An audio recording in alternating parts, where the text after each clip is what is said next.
Teens, jumpa kembali dalam acara TFC. Kali ini kita akan menyimak renungan yang ditulis oleh Pendeta Daniel Kristanto Gunawan dalam buku Teens for Christ dengan judul Bukan Soal Uang, berdasarkan Kisah Para Rasul pasal 8 ayat 14 sampai 25 bersama dengan saya Phoebe Bernadette. Mari sebelum kita membaca dan merenungkan firman Tuhan, kita berdoa. Bapa di surga, kami saat ini memohon hikmat Tuhan ketika kami akan membaca dan merenungkan firman Tuhan. Supaya Engkaulah yang menguasai hati dan pikiran kami, sehingga kami boleh mengerti dan melakukan kehendak-Mu dalam kehidupan kami. Dalam nama Yesus Kristus kami berdoa, amin. Teman-teman, yang akan menjadi pusat perenungan kita diambil dari Kisah Para Rasul pasal 8 ayatnya yang ke-20. Saya akan bacakannya bagi kita semua. Binasalah kiranya uangmu itu bersama engkau, karena engkau menyangka bahwa engkau dapat membeli karunia Allah dengan uang. Teman-teman, pada suatu hari ada seorang anak bernama Dika. Dika ingin sekali mendapatkan nilai yang tinggi dan menawarkan uang kepada Brian, siswa pintar di kelasnya, agar dia mengerjakan tugas untuknya. Tapi Brian menolak dan menjelaskan bahwa nilai yang baik hanya dapat diraih melalui kerja keras dan kejujuran.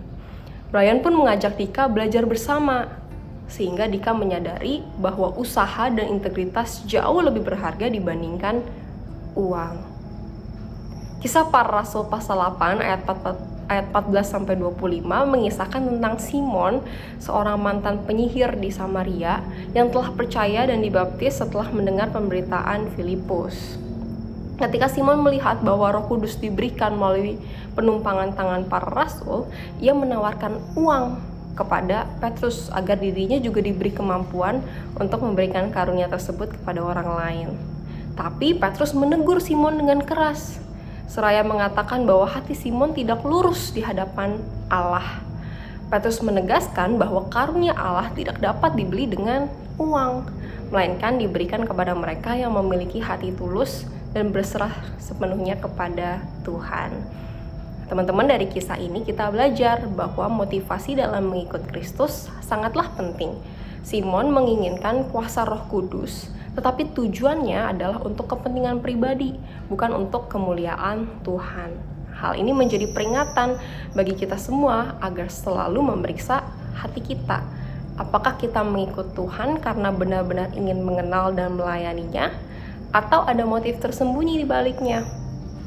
Tuhan menghendaki hati yang tulus dan murni. Dia nggak mencari pengikut yang hanya tertarik pada keuntungan atau popularitas, melainkan mereka yang benar-benar mengasihi Tuhan dan ingin hidup sesuai dengan kehendak-Nya.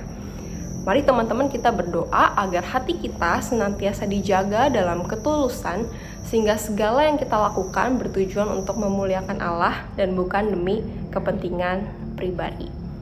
Mari teman-teman, kita berdoa. Bapa di surga, terima kasih untuk firman-Mu yang mengingatkan kami kembali bahwa Engkau menginginkan kami, anak-anak-Mu, untuk punya hati yang tulus dan berintegritas. Engkau mengajar ke kami betapa karakter kami lebih penting dibanding uang, ya Tuhan.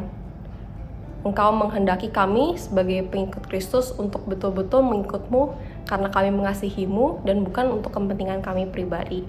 Untuk itu ya Tuhan, ajarlah kami, setiap kami yang mendengarkan renungan saat ini, untuk bisa terus melakukan kehendak-Mu dalam kehidupan kami dengan hati yang tulus. Kami berdoa ya Tuhan, hanya dalam satu nama Tuhan Yesus Kristus, Juru Selamat kami yang hidup. Amin. Demikianlah renungan kita hari ini teman-teman. Jangan lupa subscribe, like, dan bagikan kepada yang lain. Tuhan memberkati.